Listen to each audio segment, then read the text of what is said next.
Hello horror addicts, कैसे हैं आप सब। आज मैं फिर से हाजिर हूँ एक नई कहानी के साथ। एंजॉय। चांदनी रात थी और ये रात आम पूर्णिमा की रात से अलग थी क्योंकि आज चंद्र ग्रहण भी था। रात का खाना खाने के बाद आकृति अपने पापा से भूत की कहानी सुनाने की जिद कर रही थी। वो चुड़ैल वाली कहानी सुनाओ ना पापा। नहीं बेटा, अब डर जाओगे। नहीं, मुझे वही सुननी है।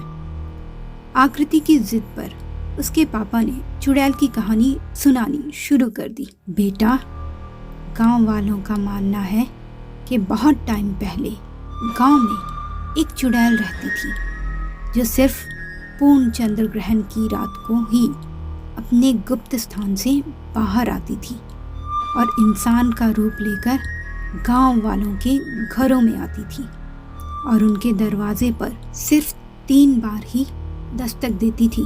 खट खट खट। और अगर किसी ने दरवाज़ा खोल दिया तो ग्रहण खत्म होने पर वो उस घर के बच्चों को उठाकर ले जाती थी।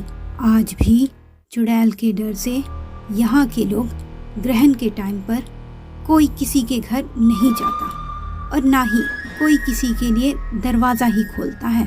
आकृति ने डर कर अपने पापा का हाथ कसकर पकड़ लिया तो उन्होंने उसके सिर पर हाथ फेरते हुए कहा, यहाँ के लोग ये भी कहते हैं कि वो चुड़ैल झाड़ू और सरसों के दानों से बहुत डरती है और जिसके पास ये हो उनसे दूर रहती है। सच्ची पापा? हाँ बेटा। कहानी खत्म, चलो अब सो जाओ। ठीक तभी अचानक दरवाजे पर हुई दस्तक से दोनों चौंक गए।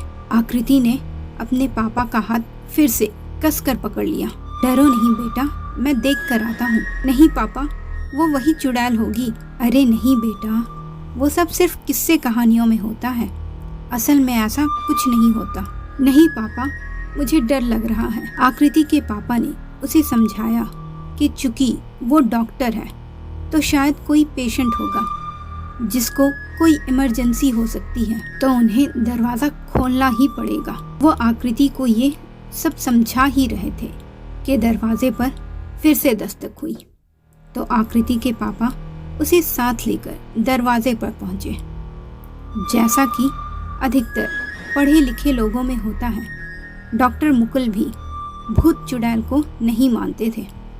उनके लिए ये सब दकियानुसी बातें थी।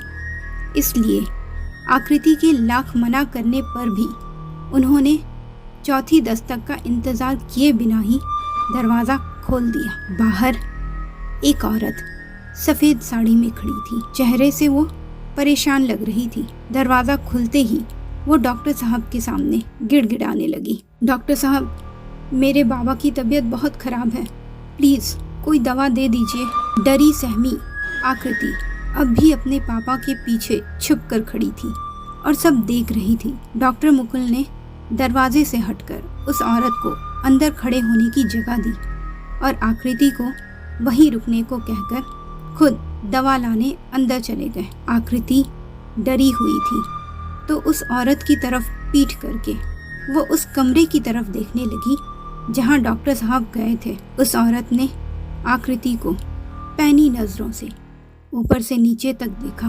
जैसे ही आकृति पलटी, उसने अपनी नज़रें झुका ली। डॉक्टर साहब के जाने के कुछ पल बाद ही वो औरत आकृति से बोली, बेटा। आकृति चौंक कर पलटी। बाथरूम कहाँ है? क्या मैं यूज़ कर सकती हूँ? आकृति ने हाथ के इशारे से बाथरूम दिखा दिया तो वो औरत सिर झुकाकर उस तरफ चली गई। उसके जाने के बाद डॉक्टर साहब आए और औरत को ना पाकर आकृति से पूछा तो उसने बताया कि वो औरत बाथरूम में गई है। तो वो दोनों हॉल में बैठकर ही उस औरत का इंतजार करने लगे। कोई आधा घंटा बीत गया पर वो औरत वापस नहीं आई। परेशान होकर डॉक्टर मुकुल ने आकृति को अंदर जाकर देखने को कहा पर अंदर कोई था ही नहीं। आकृति बुरी तरह से डर गई। मैंने कहा था ना पापा, वो चुड़ैल है। नहीं बेटा, वो औरत यहीं कहीं छुपी होगी। तुम उस तरफ ढूंढो, मैं इस तरफ देखता हूँ। नहीं पापा, मुझे बहुत डर लग रहा है, आप मुझे छोड़कर कहीं मत जाइए। और जोर जोर से रोने लगी। डॉक्टर मुकुल ने उसे शांत कराया और साथ में ही उस औरत को ढूंढने लगे। अचानक से घर की सारी लाइट्स अपने आप ऑन ऑफ होने लगी। आकृति चीख पड़ी और डॉक्टर साहब को भी विश्वास होने लगा कि वो औरत नहीं थी। पूरे घर में अजीब अजीब सी आवाजें सुनाई देने लगी। एक कमरे में से अजीब सा शोर सुनाई दे रहा था तो डॉक्टर साहब ने उस कमरे का दरवाजा खोलने की कोशिश की, पर वो अंदर से बंद था। डॉक्टर साहब उस औरत को ढूंढने के लिए उस कमरे में खिड़की से दाखिल हुए। उसी वक्त घर की सारी लाइट्स बंद हो गई। आकृति ने डर कर अपने पापा को बहुत पुकारा, पर वो दरवाजा नहीं खुला और ना ही उसके पापा का कोई जवाब आया। पर वो औरत अचानक से आकृति के सामने आई। बेटा, आप कहाँ थे? मैं कब से आपको ढूंढ रही थी। उसे देखकर आकृति डर कर भागने लगी और अपने कमरे में आकर दरवाजा अंदर से बंद कर लिया और बिस्तर पर बैठकर रोने लगी। उसके समझ में नहीं आ रहा था कि उसके पापा कहाँ चले गए और वो अब अकेले क्या करे। तभी उसकी नजर टेबल पर रखे फोन पर पड़ी। वो भागकर फोन के पास आई और कांपते हुए हाथों से उसने फोन डायरी निकाली और पुलिस स्टेशन पर फोन किया। एक इंस्पेक्टर साहब ने फोन रिसीव किया। हेलो, रायपुर पुलिस स्टेशन, मेरे पापा को बचा लीजिए प्लीज, हमारे घर में चुड़ैल आ गई है। बेटा, आप कहाँ से बोल रहे हो? मैं डॉक्टर मुकुल के घर से बोल रही हूँ। ठीक है, मैं अभी आता हूँ। फोन रखकर आकृति पुलिस का इंतजार करने लगी। डॉक्टर मुकुल ने दरवाजा लॉक नहीं किया था तो थोड़ी देर बाद इंस्पेक्टर घर में दाखिल हुआ। घर में अंधेरा था। उन्होंने अपनी टॉर्च निकाल ली पर वहाँ उन्हें कोई नहीं दिखा। पर उन्हें आकृति के रोने सिसकने की आवाज आई। उन्होंने जाकर दरवाजा खटखटाया तो दरवाजा नहीं खुला। पर जब उन्होंने बताया कि मैं पुलिस स्टेशन से आया हूँ तो आकृति ने धीरे से दरवाजा खोला। पुलिस को देख आकृति के जान में जान आई। उसने सब कुछ इंस्पेक्टर को बता डाला।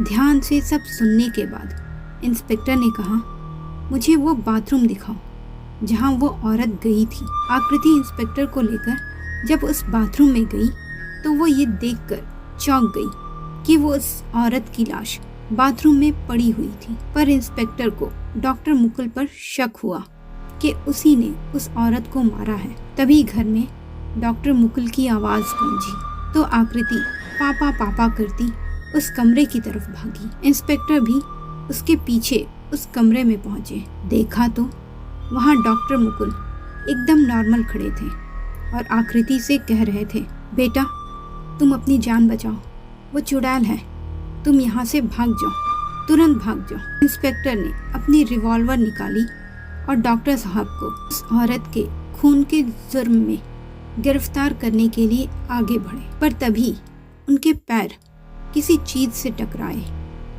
नीचे देखा तो डॉक्टर मुकुल की लाश फर्श पर पड़ी हुई थी। उन्होंने जैसे ही ऊपर देखा डॉक्टर मुकुल की आत्मा हवा में गायब हो गई।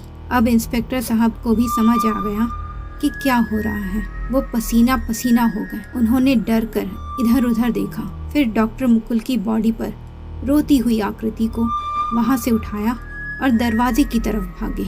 वहां पहुंचकर उन्होंने कांपते हुए हाथों से दरवाजा खोलने की कोशिश की पर दरवाजा नहीं खुल रहा था। तभी उनको अपने कंधे पर एक ठंडा हाथ महसूस हुआ। उनकी सांस अटक गई, दिल जोरों से धड़कने लगा।